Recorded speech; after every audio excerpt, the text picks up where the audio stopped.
I am still happy to see my local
আজি RD Senior Secondary Schoolor Academy Section 2 অৰ্থাৎ নাৰ্সাৰীৰ পৰা class 10ৰ এই সেকশনটোৱে annual exhibition 2025 আয়োজন কৰা হৈছে।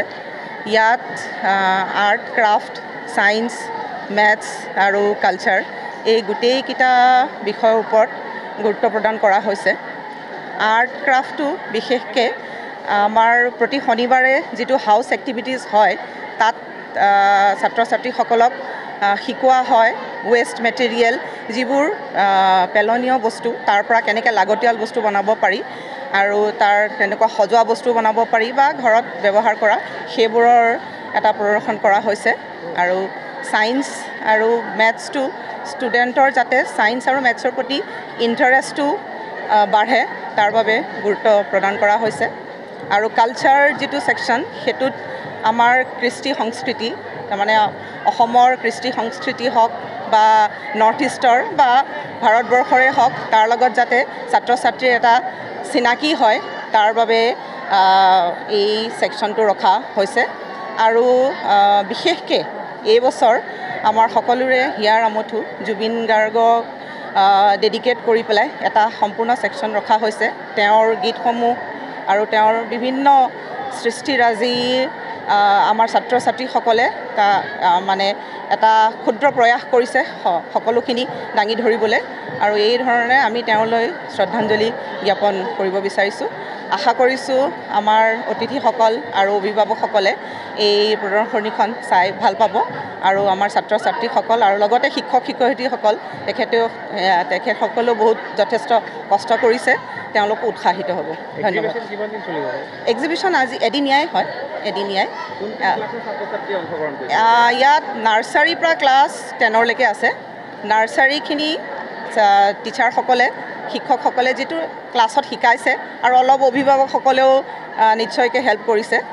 বাকিখিনি 8, 9, 10ৰ বহুতখিনিটো ছাত্ৰ ছাত্ৰীয়ে নিজে কৰা আছে আৰু প্ৰজেক্টবিলাক সায়েন্সৰ যেনেকৈ প্ৰজেক্ট মডেল আছে, ৱৰ্কিং মডেলো যথেষ্টখিনি আছে, সেইখিনি তাহাঁতে নিজে কৰিছে। আৰু এখন শিক্ষানুষ্ঠানৰ বাবে কেৱল পাঠ্যক্ৰমৰ শিক্ষাটোৱেই যথেষ্ট নহয়, ছাত্ৰ ছাত্ৰীসকলৰ সামগ্ৰিক বিকাশ অতি প্ৰয়োজন আৰু তাৰ তেনে এটা আদৰ্শক আগত ৰাখি আজি RD কলেজে সিনিয়ৰ সেকেন্ডাৰী স্কুলৰ এক এক্সিবিশন আজি আয়োজন কৰিছিল। তাৰ বিভিন্ন বিষয় আছিল, বিজ্ঞানৰ লগত জড়িত আৰু ইতিহাসৰ লগত জড়িত ইত্যাদি ছাত্ৰ ছাত্ৰীসকলে প্ৰস্তুত কৰি উলিয়াইছিল। আজি বিশেষভাৱে জুবিন গাৰ্গক স্মৰণ কৰি এক বিশেষ ইয়াত এটা এক্সিবিশন কৰিছে ছাত্ৰ ছাত্ৰীসকলে। গতিকে মই ভাবোঁ যে ছাত্ৰ ছাত্ৰীসকলৰ এই প্ৰচেষ্টা বা আমাৰ ইয়াৰ শিক্ষক শিক্ষয়িত্ৰীসকলৰ এই প্ৰচেষ্টাই তেওঁলোকৰ বিকাশত তেওঁলোকৰ মানসিক বিকাশত যথেষ্ট অৰিহণা যোগাব। B+NE সদায় সঠিকৰ সন্ধানত।